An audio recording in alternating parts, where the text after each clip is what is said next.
If you own and operate or manage a health and wellness franchise or facility, you fundamentally fall on one of two sides of the fence. You're either very generous with your commission program for your staff and managers, or you're very stingy. And I'm not saying one is better than the other. All I can tell you is through experiences and exposures, those that seem to be more generous seem to make more money personally as executives or managers of those facilities. Now is a perfect time of year to look at some short-term bonus opportunities for a couple of reasons. One, you'll see how highly motivated your staff is to make more money. Gives you an opportunity to keep the revenue stream flowing very heavily between now and the end of the year, which gives you a great opportunity heading into January. In other words, you can run into January as opposed to limping into January. So now's a good time to reevaluate some short-term bonus opportunities, and let me give you a good example. If you are coming up on a benchmark of numbers, let's say you operate a weight loss franchise, and you have 50 active clients. Well, it's pretty straightforward. I would provide a generous incentive, maybe double if not triple commissions to your staff for the next handful of enrollments that get you from, let's say, the 50 head count to the 75 head count, provided it's done by a certain period of time.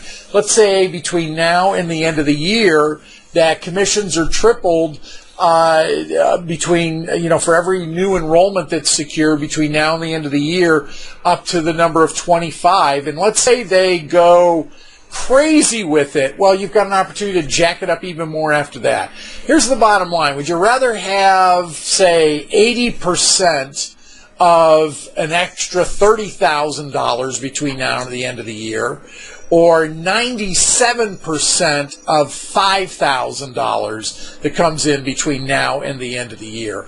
You may think people are not money motivated, and sure, it's not number one on anyone's list, even though they may even say that it is. Fundamentally, the top motivator is feeling in on things, being part of the decision process. Number two is feeling like they're part of the culture. Number three, at its highest, is money. But now's the time of year where you can really take advantage of a win-win situation. Your staff needs additional revenues for a great holiday season.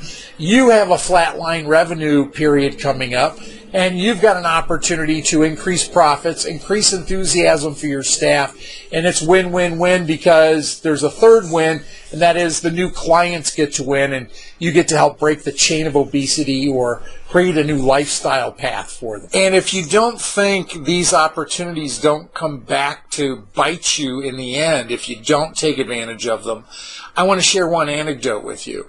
I led an executive team for a major wellness franchise that we were on track and on a path to have record-setting profits for the ownership of the company.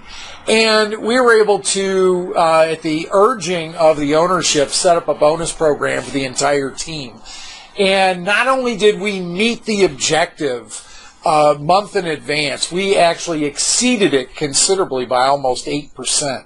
The ownership decided to take advantage of a small accounting function in calculating some of those numbers. And although record-setting profits had been occurred, they decided to pull the plug on that bonus strategy. Now, that wasn't the big hurt. The big hurt was within 7 months, 8 months, nearly every single executive, with the exception of myself, because I was left behind to replace them, almost every single executive left the employee of the company. They felt like they had been lied to. And shortly thereafter, some employees were so upset that they found a reason to sue the ownership and ultimately won to the tune of a little over $250,000 for a matter completely unrelated to the lost bonus opportunities. It just created such sour grapes and such friction in the organization that ultimately bypassing distribution of about $250,000 worth of bonuses ultimately cost this individual about $500,000 in hard cash in 12 months through having to replace staff and lawsuits, but then had a huge revenue decline for years that cost millions. all for the sake of trying to hold on to a few dollars. So keep that in mind when you're thinking about putting together your bonus strategies. If you'd like some recommendations, some guidance, some examples of what some of our clients have been doing over the last few years around this time of year to boost commission opportunities and as a result double, quintuple, even increase revenues tenfold, click us or call us.